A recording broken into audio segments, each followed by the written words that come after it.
1. This story happened like 12 or 13 years ago, so it won't be verbatim. Firstly, a bit of backstory. I have, to quote Tony Stark, breathtaking anger management issues. I meditate twice daily in order to control said issues. Whenever I find myself in a confrontation, I will often give whoever I'm confronting 3 warnings before I let my rage monster loose. This was the case in this story. TK had just broken up with her girlfriend and was feeling really bummed, so I took her to one of our favorite bars to drink the blues away. DJ and his friends had been there when we arrived and were obviously deep in their cups at this point, and were being loud, obnoxious, and very rude to every female they saw. But an hour after TK and I got to the bar, DJ finally noticed her as she was coming back from the bathroom. He made a crude comment to her on her way past, and it made her uncomfortable.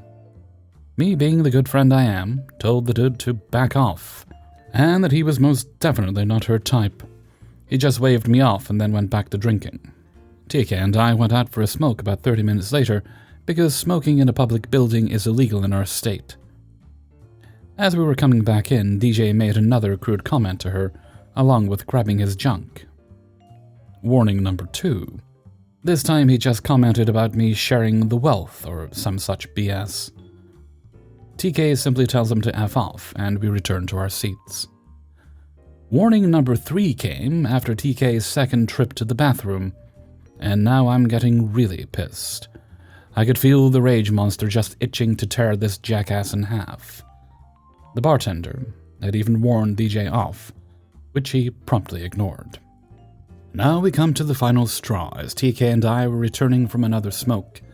DJ reached out and grabbed her butt, all the while staring me in the eye as if daring me to do something. Now, if he had kept himself to just making lewd and crude comments, the situation might not have gone the way it had, but he had escalated to full-on sexual assault. The rage monster is now unleashed. I lashed out with a right hook that would have made George Foreman proud, right to his temple. DJ was knocked unconscious. DJ's friends sat there in utter shock.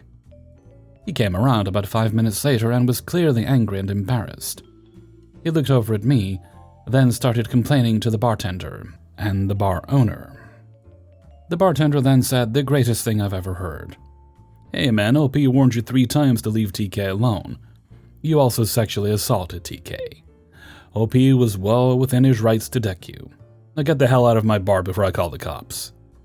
It was at that time DJ's friends got their hands out of their asses and dragged him out of the bar. Now this is probably where most stories like this would normally end, right? Wrong. About 20 minutes enter police officers 1 and 2, and DJ wearing a smug smile on his bruised face. Police officer 1 asked me to step outside, so that he could get my side of the story, which I gladly gave him. Police officer 2 talked to TK, the bartender and bar owner, as well as checking the CCTV. After verifying everyone's stories, I was given a warning to control my temper. DJ was arrested for sexual assault, disturbing the peace, and public intoxication. Moral of the story: play dumbass games, win dumbass prizes. Also, be careful who you piss off, cause you never know who has rage issues. 2. I'm a 33-year-old female, and my younger sister is 32. She is extremely entitled, and has come to the point where I don't want to deal with her behavior, but I'm unsure how to go forward. To start, my sister is a baby of the family, and has always been a bit coddled by everyone on my maternal side, including myself. We don't interact with my paternal side, due to geographic distance, and they're not very kind people, but that's its own issue. When I say baby, I mean if she was nervous about anything, everyone did what they could to fix it for her. Examples: in high school, the first day, having to find your new classroom. Well, I was expected to tell her where to go and what to expect so she would have no surprises. College grades failing due to depression, and now a letter needs to be submitted to continue academics at the university, while her big sister can write it for her, since she's still too depressed to do it. Volunteered by mother, and doing it because I know my sister won't if she doesn't feel like it. Parent getting remarried and moving so the youngest daughter can't live in the new house anymore. Well, then let her live in the step-parent's mobile home rent-free. Utilities covered by mom. And they will just live in the new home. When I finished school, I used to pay them a lot for rent and utilities, just one thing after another. Now, don't get me wrong, she's not some evil, mean person who thinks only her views are real. She can be thoughtful and helpful, as long as she's not inconvenienced. If she doesn't want to do something, well then, it's not her problem, and everyone else is the problem for trying to impose on her freedom, and everyone is trying to control her. For example, my sister has a very sporadic employment and an old car. We thought the car was about to break down and offered her, me and my mom, $10,000, no strings attached, to purchase a similar vehicle because it would get good gas mileage and last a long time as well. Was she grateful? No. She was upset we would designate which vehicle the money would go to, and we were trying to control her. Extra details for context. She has a 2006 Prius. The converter and gas tank broke, and we wanted her to get another one for now. After getting a paying job that lasts longer than 6 months, she could trade it in and do whatever she wants for a vehicle. No, we're wrong. She wanted a new Ford Bronco. She doesn't do any off-roading or activities that require an SUV, by the way. She can barely afford gas or mechanics bills, and we explained that was influencing our recommendation. And we didn't want to get stuck lending or giving money for gas or paying monthly loan bills so that our money was lost to a repossession, since the cost would be $20,000 more, and she likely wouldn't be able to keep up with payments. In the end, we decided not to gift her the money, and her current vehicle is working for now. When it goes, she'll have to figure out her own transportation solution. So my biggest issue and pet peeve at this time is that my sister is lazy and a messy person, and I'm a tight ass on cleaning and organizing. We're total opposite people. When I purchased my home, I spent the money to turn my completed basement into a 2-bedroom apartment with kitchen and bathroom and even a separate entrance if wanted. She doesn't use it, she walks through my front door each time. She paid no rent for 3 years until recently. I got so overwhelmed with the financial obligations on me, also being out of work due to a back injury at work.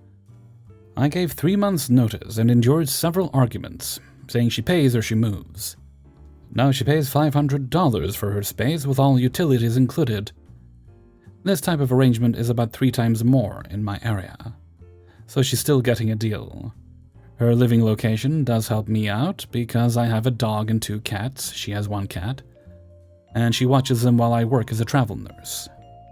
To make her life easier with this setup, I bought 2 cat robot litter cleaners, have pet food delivered to my door and fenced in my backyard. But now the issue, she keeps the area so messy that it spills over into other areas like the garage, laundry room, yes, my living room and kitchen, because she walks through my first floor to go to the basement. And the smell can spread if she doesn't remove her garbage bin in the basement. I probably deep clean my home once a week when I'm home, and that includes other shared areas like the outdoor area. My sister basically refuses to help and/or says I didn't ask her for help, so it's not her fault she's not helping. Recently, we've been pet-sitting my mom's dog, and of course there's been a lot more cleanup required. She's a puppy and chews up everything. If I say something like, "Go clean that, put the plant there," she'll do it. I hate this communication style, it feels so bossy. But anything else and she won't do it. Other times she ignores something that needs to be done, even if she's looking straight at an issue or a mess. Example, my mom's dog digs in my garden and then brings her muddy paws in and jumps on the walls and furniture. I've had plants destroyed and had to clean up the dirt so many times. And my sister would say it's no big deal and doesn't need to be done at all. Example, sweeping the dirt, mopping the floor, washing the dirt off the wall. I've told my sister going forward if she puts the dog in the backyard and doesn't watch her, to keep her out of the mud and garden boxes, then she has to fix the mess and repot the plants. Well, then suddenly she's more thoughtful about when she lets the dogs outside, rather than just opening the door and walking away. And I know it's because she doesn't want to clean up the mess. You know, the mess she told me wasn't a big deal. I'm so tired of this interaction, and have brought up that she will need to move out if things don't change. Of course, I'm being mean in trying to control her. And it's not like she asked to live here anyway. I'm the one who offered this arrangement. I offered her a place to live, not to be her mother. I don't know how long I can have this type of relationship with my sister before it does serious and permanent damage to our relationship. I hate the idea of one day wanting no contact.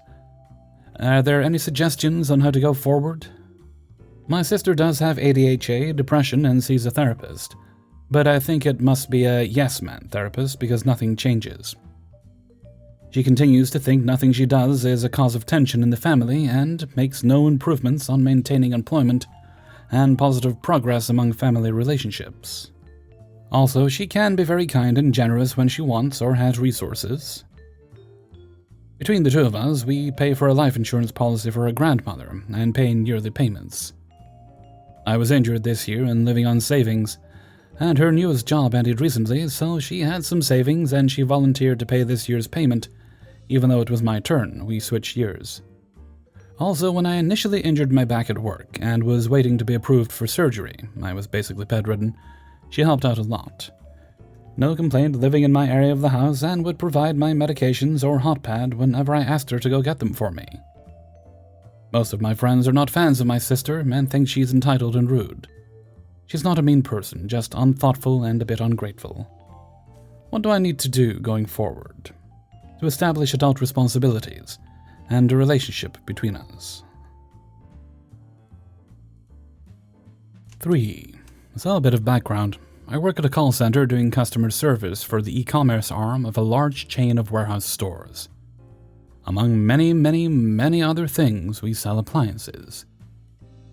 We also have very frequent sales. Lately, I presume because marketing has a vested interest in running our customer services day, we've been doing a lot of sales that hinge on the customer spending a certain amount on qualifying items in one purchase, or buying a certain quantity of qualifying items. Naturally, most calls pertaining to these sales are along the lines of, "If I'd known this promo was going on, I would have bought these in the same order. Can you do anything?" These calls are not what this post is about. We have a pretty forgiving price adjustment policy in place for handling them. And it's no wonder that they're common. After all, these are great deals. But for some people, they're just not good enough. Picture this, it's 7:30-ish, near the end of my shift, but not near enough for me to get excited yet. A call comes in. I give my "thank you for calling" spiel and ask the customer how can I help today. She says she's thinking of buying a few things but has some questions. She gives the item numbers she wants and their appliances, so I'm mentally queuing up my answers about installation. It's included and we provide the kits.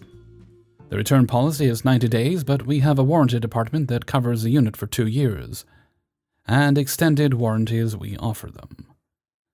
Then she mentions the items she's buying qualify for both the spend $2,000, get $300 off promo, and the buy 2, get $100 off promo, and starts talking about how much each item costs.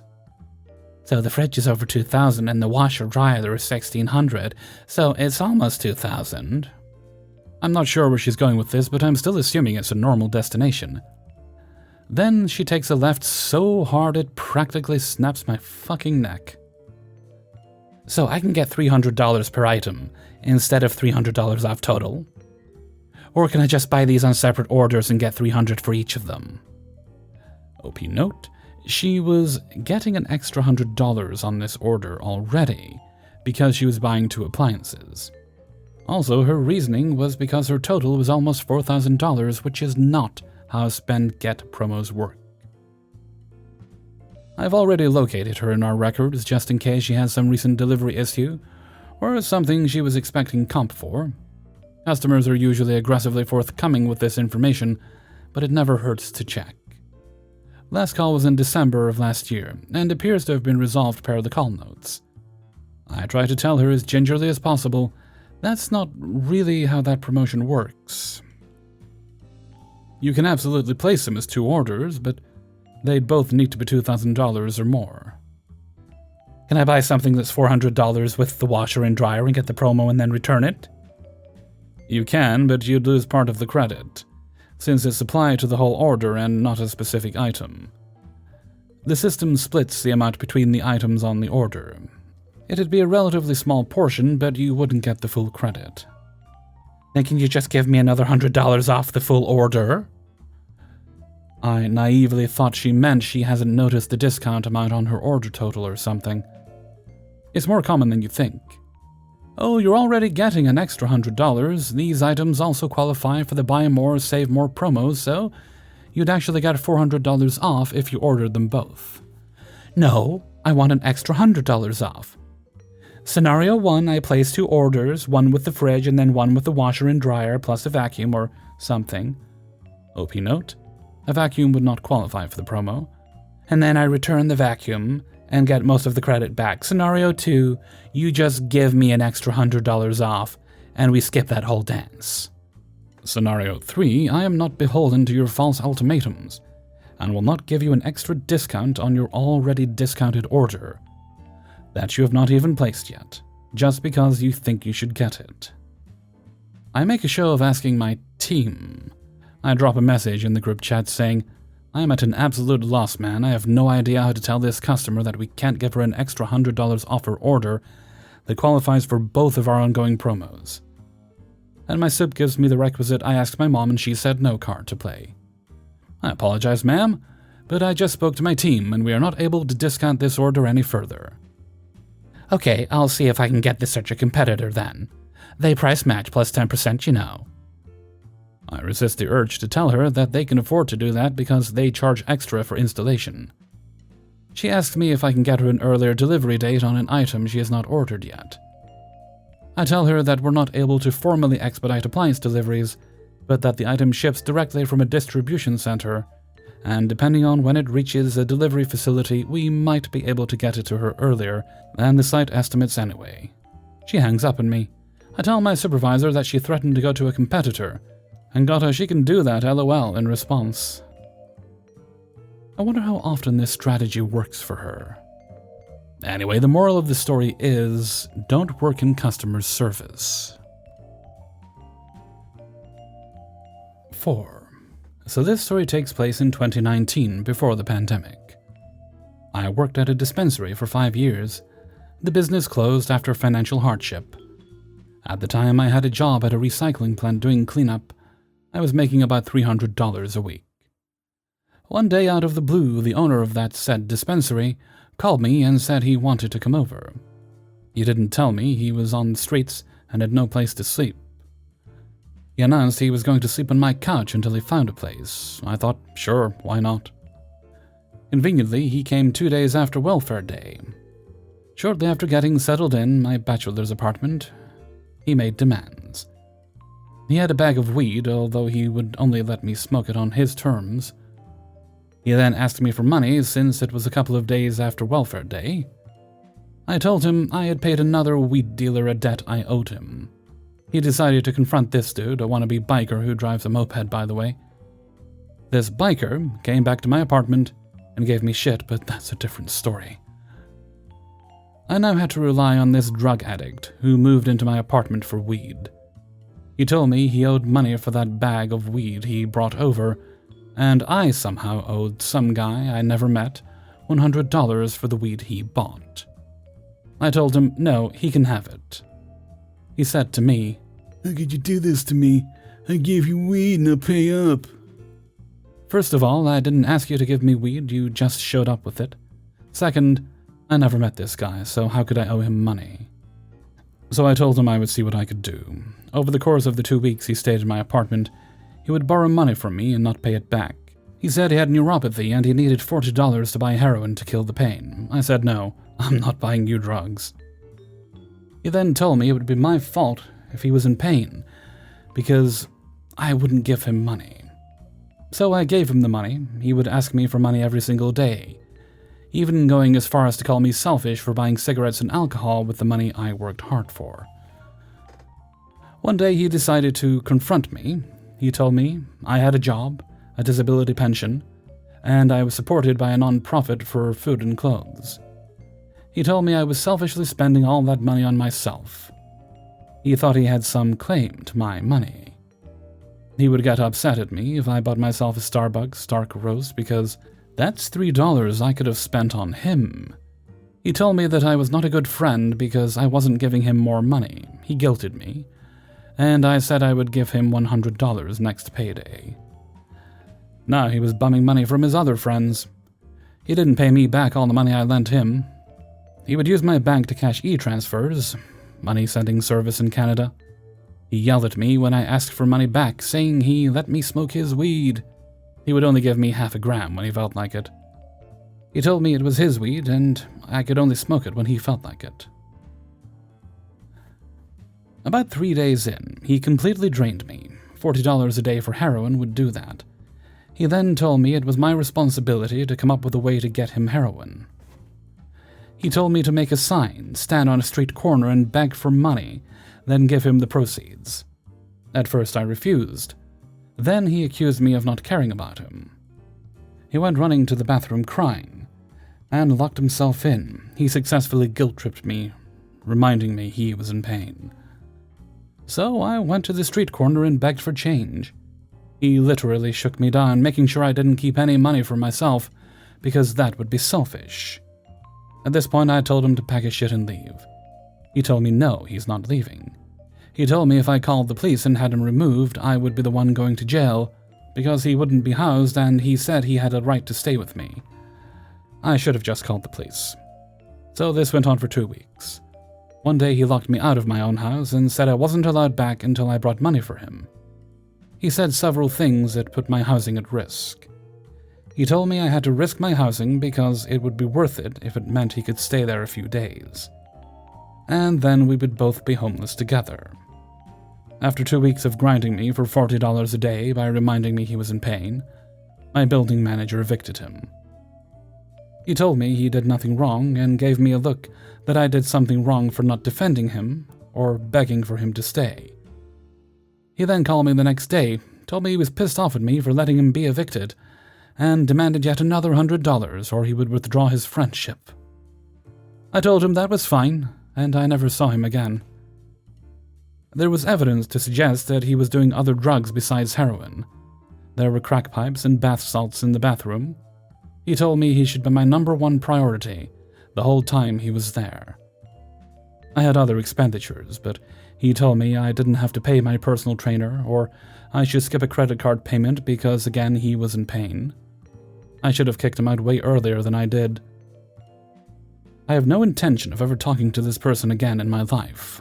He knew I had weak boundaries. I, since then, have not cared about other people's problems. If it isn't my problem, I'm not going to make it my problem. I won't let people stay at my house anymore, because I refuse to be taken advantage of again like that. I should have got rid of him earlier, but from now on, I won't let someone take advantage of me like that ever again. I will never lend money to anyone ever again. What did I learn? Don't trust a junkie. 5. This takes place all the way back in the ancient year of 2016. I was working as a field tech, cable guy for Time Warner Cable, one of the greatest companies I ever worked for. My job was to install and repair cable services in homes. I had already dealt with my share of Karens before, but this lady took the cake and then demanded another one for free. I had her work order to install internet only. Looking at the account number, it ended in 04 or 05, meaning it was the 4th or 5th time that house had been serviced. Tells me there should be cable there already. I get there, introduce myself, and start my site inspection. I ask where she'll want her modem, and she takes me to her son's room in the front corner of the house. I see there's cable coming in through the wall. That cable goes straight outside through the wall and is wrapped to a bundle of cables that goes around the corner of the house and is to our demarcation point. I tell her the cable looks a little wonky and I might need to replace it. She stomps her foot down and says, "No drilling in my house." I assure her I won't need to drill. I can use the existing hole to run a new cable through it, and she won't even be charged for it. She doubles down and I tell her we'll cross that bridge when we get there. I'll need to do some stuff outside and test that line first. I connect a probe to the cable so I can verify which line is outside. I go outside, she stands on the porch watching me. I set up my ladder upon the pole, make sure the line from the pole to the house is connected, and I have good signal from my tap, I do. Next I go to the house box and check the signal again. Quick math tells me the line is good. I ask if she currently has satellite like Dish or DirecTV. I get a forceful no. Now I can plug any cables around the demarc point, there's a lot of them. And I use the other end of my probe to find the cable in her son's room. It's a simple test, it's her son's room, the cable has a red probe. My tester comes with 4 probes of different colors, and when it's connected to a cable with a probe on the other end, the light for that color comes on. The cable for me to the modem is less than 20 feet long. I go through all those loose cables and nothing. I start unhooking satellite cables going toward the house, nothing. I try unhooking cables going toward the satellite dishes, nothing. Finally, I follow the cable from where it comes out of the room, through the bundle and into the house box. It still doesn't tone out, not good. I hook it up and go inside to test signal, none. The cable is broken somewhere. I tell her I have to replace it, but I won't be drilling. I'll use the same hole and she cuts me off. I thought I was clear. No drilling, no holes. I repeat I won't be making any new holes, I'll use the one that's already there, and I can put a wall plate over it so it looks better. She explodes, saying her house looks good enough. It didn't. That I don't know what I'm doing. I do. And if I'm going to do this, I'm going to hook every TV in every room up. In my area, during this time, you could get about 70 channels by plugging your TV straight into the cable. Now, in my mind, alarms are going off. My brain is calling away battle stations. No, is my calm response. I will bend over backward to get your internet working. You will not be getting free TV from me. Karen then informs me if I don't, she'll have me fired. I tell her I need to replace the line, the existing one is damaged. TV, she says. We are now at an impasse. I'm not wasting my time or hers. I tell her to have a nice day, and I get in my van and leave. As soon as I get on the road, I grab my phone to call my boss and give him a heads up, but he calls me. From have a nice day to my phone ringing has been less than 3 minutes. I'll say this about my boss, he's amazing. He knows some people are just dicks, and we knew that if we were honest with him, no matter how bad it was, it would be better for us. As the phone rings, I'm thinking, no way she's that fast. Turns out he was calling about something else, but I gave him the heads up. He asked me what I had done there at that house and a few other probing questions, then told me to email him a summary of it. That was my last job before lunch, so I went home for lunch early. Advantage of being in the field in the town you live in. Typed up the email and enjoyed a slightly longer lunch. Hey everybody, Hellfreezer here, and thank you very much for listening to Idiots in the Wild, episode 113. And thank you very much to everybody who allowed me to use their stories in this video. Before you go, if you'd be so good as to boop the like button for me, I'd appreciate it. Okay, I think we have a little shout out to give actually to the author of story number 4. Yes, we do, Tom Morrison. Thank you very much, Tom, for allowing us to use your story. There will be a link to a Support Tom Morrison website in the description. That's just how one of the ways Tom supports himself. If you want to go have a look, you're of course welcome to do so.